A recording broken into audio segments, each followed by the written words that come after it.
Two teachers, same school, same salary for 30 years. One retired a millionaire. One lives on Social Security. Here's the only difference. Mrs. Anderson and Mrs. Peterson taught at the same high school for 30 years. Same school, same subject, English. Same salary every single year. Started at $32,000 in 1993. Retired at $78,000 in 2023. Identical pay. Same union contract. Same raises. Same benefits. Both are now 65 years old. Both retired last year. But their retirements couldn't be more different. Mrs. Anderson has $1.2 million invested. Travels. Helps her grandchildren. Lives comfortably. Zero stress. Mrs. Peterson has $43,000 saved. Lives on Social Security. Works part-time at a bookstore. Struggles to pay bills. Same job. Same salary. 30 years. How did one retire a millionaire while the other barely gets by? And what I'm about to show you explains everything about how small decisions compound into massive wealth gaps over career. My name is Mike. I taught at that high school for 5 years. Watched both teachers. Knew their habits. Saw their choices. And the difference between them is simpler than you think. Hit that like button if you've ever wondered if teachers can retire wealthy. Because Mrs. Anderson proved they absolutely can. Subscribe because I'm exposing long-term financial outcomes that show you exactly what 30 years of different choices looks like. Let me paint the picture. 1993, Mrs. Anderson and Mrs. Peterson both start teaching. Fresh out of college. Both 22 years old. Both make $32,000. They become friends. Both single. Both living in small apartments. Similar lifestyles initially, but even in year one, differences appear. Mrs. Anderson reads a personal finance book, learns about compound interest, decides to save 20% of every paycheck automatically, sets up automatic transfers to a 403b retirement account, $533 monthly. Every month, she lives on the remaining 80%, gets a smaller apartment to make it work, drives an old car, cooks at home, lives modestly but happily. Mrs. Peterson saves whatever is left at the end of the month. Usually $100 to $200. Some months nothing. She wants to enjoy life. Nice apartment. Eating out with friends. New clothes. Travel. She thinks, I'm young. I'll save more later when I make more money. Reasonable thought. Wrong strategy. Year 5. 1998. Both teachers now making $42,000. Got married around same time. Mrs. Anderson's husband is a firefighter making $4,000 to $5,000. Similar values. They keep saving 20% of both incomes combined. Now investing $1,450 monthly. Live on $5,200 monthly. Modest house. Used cars. Simple lifestyle. Their investment account has grown to $38,000. Mrs. Peterson's husband is a sales manager making $65,000. Combined income $107,000. Way more than Anderson households $8,000 to $7,000. They live well. Nice house. New cars. Vacations. They save about 5% combined. $450 monthly. Their retirement accounts have about $14,000. Comment below right now. Are you saving 20% like Anderson or 5% like Peterson? Be honest. Year 10. 2003. Mrs. Anderson making $48,000. Husband $52,000. Combined $100,000. Still saving 20%. $1,667 monthly invested. Portfolio worth $142,000 at age 32. They had their first child. Mrs. Anderson took maternity leave. Came back teaching. Tightened the budget. Kept saving. Mrs. Peterson making $48,000. Husband $75,000. Combined $123,000. Saving dropped to 3%. Life got expensive. Kids, bigger house, nicer cars. Saving $308 monthly. Portfolio worth $42,000 at age 32. They felt successful. Good income. Nice lifestyle. Didn't realize they were falling behind. Year 15. 2008. Financial crisis. Markets crashed. Mrs. Anderson's portfolio dropped from $285,000 to $198,000. Painful. Scary. She didn't sell. Kept investing. Actually increased contributions during crash. Bought stocks cheap. Hard decision. Paid off massively later. Mrs. Peterson's portfolio dropped from $78,000 to $54,000. She panicked, stopped contributing for 6 months, moved to bonds. Too risky. Missed the recovery. Huge mistake. By 2010, markets recovered. Mrs. Anderson's account back to $320,000. Mrs. Peterson stuck at $6,000 to $7,000. Hit that like button if you're seeing how staying invested during crashes matters. Year 2013, Mrs. Anderson making $62,000. Husband $68,000. Combined $130,000. Kids in high school. Expenses high. Still saving 20%. $2,167 monthly. Portfolio $612,000. Age 42. She can see retirement. If they keep this pace, millionaire by 50. Mrs. Peterson making $62,000. Husband $88,000. Combined $150,000. Making more than Anderson's. Spending all of it. Kids in private school. New cars every 5 years.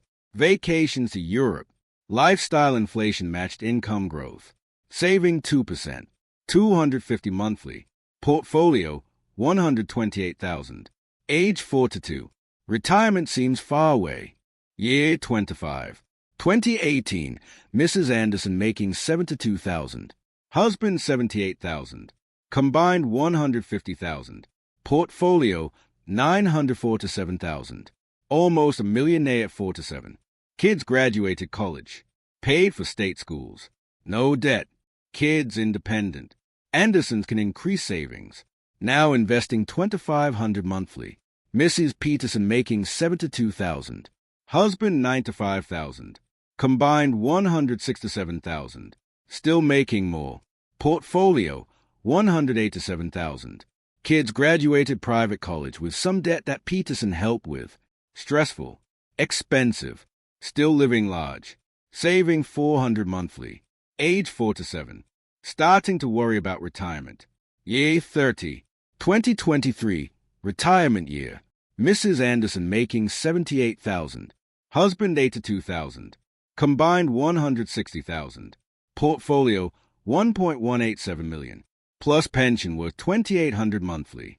Plus Social Security $2,200 monthly. Retires at 65 with $1.2 million invested in $5,000 monthly pension income. Safe withdrawal from investments $3,900 monthly. Total retirement income $800 to $900 monthly. They can live comfortably on $6,000. Surplus of $2,900 monthly. Still growing wealth in retirement. Mrs. Peterson making $78,000. Husband $98,000. Combined $176,000. Made more money almost every year. Portfolio $243,000. Plus pension $2,800. Plus Social Security $2,200. Retires at 65 with $243,000 invested in $5,000 pension income. Safe withdrawal from investments $800 monthly. Total retirement income $5,800 monthly. Their lifestyle requires $7,200 monthly. They are $1,400 short every month. Drawing down the $243,000. It'll last maybe 12 years. Then only pension and Social Security. They'll have to drastically downsize. Drop a comment. Which retirement would you rather have? Be specific. Same career. Same base salary. 30 years. Mrs. Anderson, $1.2 million plus comfortable retirement income. Mrs. Peterson, $243,000 in monthly shortfall. Gap, $957,000. Almost $1 million difference over 30 years on the same teaching salary. How? Simple.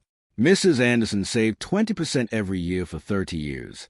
$1,667 monthly average over career. Total contributed $600,000. With 8.5% average return, became $1.2 million. Mrs. Peterson saved 3% average over 30 years. $375 monthly average. Total contributed $135,000. With 8.5% average return, became $243,000. The math is brutal. 20% savings rate creates millionaire teacher. 3% creates struggling teacher. Same salary. Different discipline. Different outcome. I asked both teachers at their retirement party about their choices. Mrs. Anderson said. I learned early that saving first and living on the rest works.